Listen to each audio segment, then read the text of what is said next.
Well, it's been about 3 weeks since Donald Trump was declared the winner of the 2024 presidential election. And in January, he will be inaugurated as the 47th president of the United States. Now, as you can imagine, some people weren't exactly taking it well. How did we get here? I chose family, I chose women, I chose America. So rather than making this video right away, I thought I'd give it a day or two so it didn't seem like I was rubbing salt in their wounds. Let's check in and see how folks are doing now. And this one is for the Trump supporters. You are going to hell for this. Okay, so didn't exactly hold it together. I figured I'd give it one more week. I mean, surely people would have settled down by then, right? Republicans want to kill your kids. It's actually true. Jesus Christ, help us.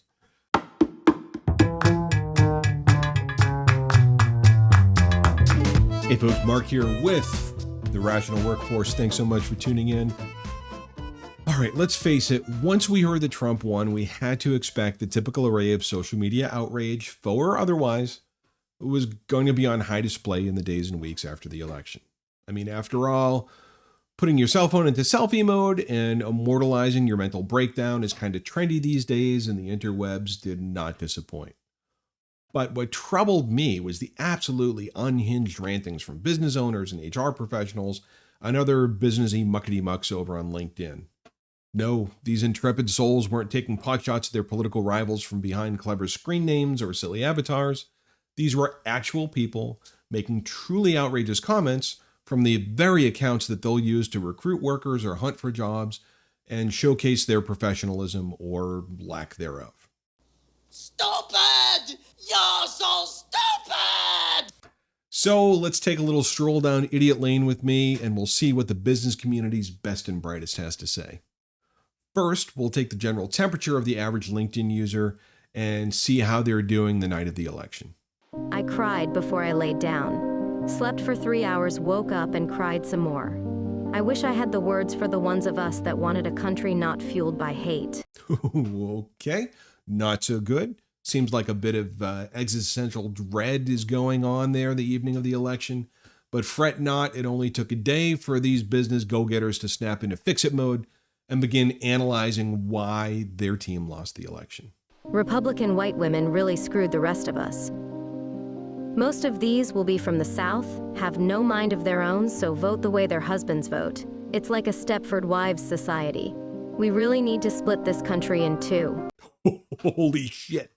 The last time the Democrats wanted to split the country in two so they could exert ownership and control over certain people, it didn't work out so well. Maybe we can try something else this time, like tolerance or open-mindedness, or accepting that some people may just hold different views than you. Live with that decision. Sit with it. Let it make you uncomfortable. You. Oops, okay. Maybe not. Well, at least the problem is localized to white women. But this election really shows that a lot of other people of color do not want to defeat white supremacy. They want to join it. Shit. Looks like we've got to spread the blame a little bit more. Proximity to whiteness fooled a lot of Latinos and Arabs into voting for Trump. It is sad and disgusting and totally unsurprising. Okay. Back to Latinos, and now we're throwing in Arabs too. Anyone else? The fact that over 40% Gen Z voters chose Trump, especially white youth and male youth, tells me that his rhetoric has found an audience among the young, frustrated, white boys and men who are feeling shortchanged by having only most of the power instead of all of the power. Okay. We've got some generational problems now too, those damn Gen Zers. What else? Yesterday, as we witnessed 20% of black men and 54% of Latino men voting for President-elect Trump, we saw a prioritization of gender identity that often dismisses the well-being of marginalized groups. For white and Latina women who made the same choice, it shows how racial identity and privilege can supersede solidarity, often swayed by partners or cultural beliefs. Okay, this is a lot to take in. Let's just stop and do a recap of who's to blame. We've got white men, obviously, and their stupid Southern Stepford wives. We've got uneducated people in general. We've got people of color who want to participate in white supremacy. I don't understand. We've got Latinos, we've got Arabs, we've got Gen Z voters, and any black man who didn't vote for the Democrat. It's a lot of hate to go around, LinkedIn. Now, of course, not everyone feels this way. I just randomly picked some of the comments that floated by me in my LinkedIn feed, and I intentionally left out the names and avatars of the people who said them because there's no need to create problems for people. They were obviously very upset. But let's leave the raw emotions and sentiments behind and take a look at some actual data. Now, here's a snapshot of how the popular vote broke down by sheer numbers, and you can see the Republicans did a much better job of mobilizing their base. If we take the crazy anomalies of 2020 out of the mix, you'll see that Democratic participation has been relatively flat over the previous years. Maybe more Republicans actually came out to vote, or maybe more people voted Republican than they have in the past. No one really knows for sure. But one thing is pretty clear: the media sure did its job stacking the decks against Trump. Now check out this chart from the Media Research Center highlighting the coverage of the Democratic and Republican candidates through the years. Now, based on this research, Harris had a massive advantage in traditional media, receiving overwhelmingly positive coverage. Trump only received 15% positive coverage. Now, sure, this is up from his 2020 numbers, but the delta, the difference between the two parties, is wider than ever. Let's take a look at the county-by-county map. The areas shaded red indicate which counties went for Trump, and those shaded blue went for Harris.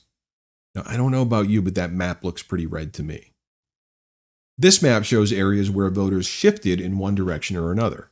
The red arrows show a shift toward Trump, while the blue arrows show a shift toward Harris versus the 2020 election results, and again, a resounding move to the right countrywide. I mean, look at this. Even in California, a traditional stronghold of Democrats, several counties flipped red. And Trump also carried every single swing state, shifting the majority of them to the right as well. And at the end of the day, Trump won both the Electoral College and the popular vote. Republican senators gained 4 seats, and they now hold a majority. Over in the House, Republicans gained a seat, and they hold a majority there as well. And it tells a pretty clear picture. Now, look, I understand how upsetting this can be for many people. Hell, for a lot of people. The media did an incredible job painting an absolute worst-case scenario. Celebrities and pop culture icons and musicians, they all did their fair share too. Social media added another layer of hysterics to the mix, and well, we are where we are today. But please remember, he hasn't even been sworn in yet, so it's going to be a very long 4 years if things don't settle now. And here's my advice for my pals in the human resources and executive and leadership communities. If you're still posting stuff like this, for the love of God, stop. There's a really good chance that you're speaking ill of at least 50% of your workforce, and you just might regret putting that comment public. If you have comments like this that are still out there, please consider just deleting those posts. I mean, of course you have the right to your opinion, but I would hate to see this stuff swing around and bite you in the ass, because things like this have a tendency to do so. And now here's a bit of advice for workers. If you happen to lean right, I would take a few minutes and look at the social posts of folks in positions of authority within your business. And if you see any stuff like the screenshots that I just shared in this video, take a screenshot of that yourself and just tuck it away as an insurance. If people in a position of power have emotions that are that strong, that are that raw, well, if they find out that you don't hold the same opinion, or if you voted a different way, I wouldn't be shocked if they found a way to take out some of that rage on you, directly or indirectly. Of course, the Occam's razor approach to all of this is to just leave politics at the door. Leave it out of the workplace. Presidential politics, identity politics, all of it. Just leave it all behind and make work about work. But that's just my opinion. Let's hear what you have to say. Leave your insight or your experiences or your thoughts in the comments below, but please, please, please, let's keep it civil. We certainly don't have to agree, but you don't have to be a jackass either. And if you like what you saw or it made you think, click like, click subscribe, ring the bell, do all the things that are going to help keep this channel growing. The more you do that, the more time and energy I have to dedicate into bringing you content like this. But most of all, let's just remember we all got to work together. We're all going to get through this. We're in the early days of the changes that are bound to happen.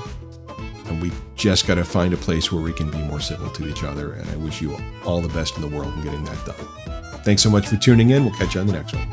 Bye-bye.